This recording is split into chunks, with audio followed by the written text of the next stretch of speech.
Rain poured heavily over the city that night, painting streaks of light across the glass windows of a small but warm restaurant tucked between the cold skyscrapers of New York. The soft hum of jazz music played in the background, and the scent of roasted coffee and baked bread filled the air. 26, tied her messy bun tighter and exhaled. Another long shift. Another night of pretending that her smile didn't crack around the edges.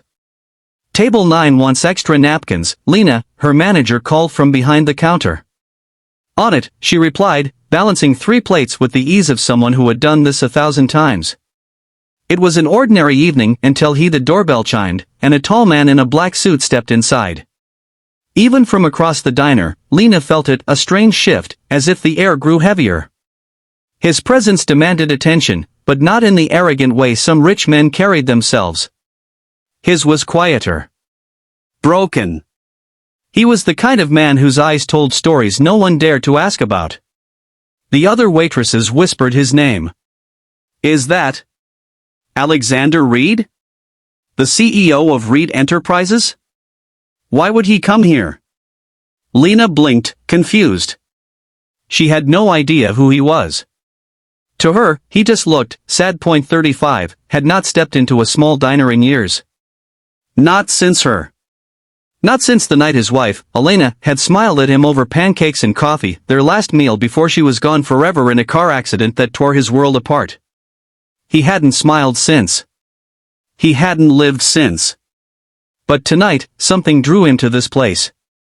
Maybe it was the rain. Maybe it was the ache in his chest that refused to fade. Or maybe it was fate. When Lena walked toward him, holding a coffee pot and flashing that kind, genuine smile, his heart stopped. For a split second, he thought he was seeing a ghost. Elena, he whispered, voice trembling. Lena froze. I'm sorry, sir? Did you say something? He blinked, shaking his head quickly. No. I'm sorry. I thought, never mind. She poured his coffee, feeling an unexplainable shiver. His gaze was too intense, too deep, as if he was searching her soul for something lost. He came back the next night.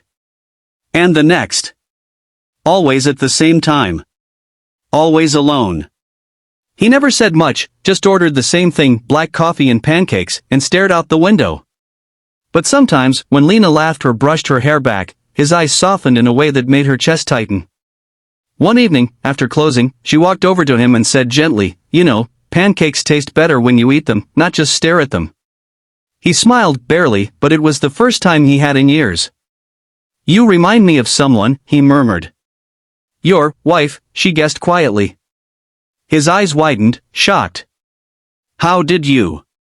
She shrugged softly. You look at me like you're seeing someone else. It's okay. Grief, it does that. That night, they talked for hours. About simple things. Coffee, books, music. And though he didn't say much, she saw the way high.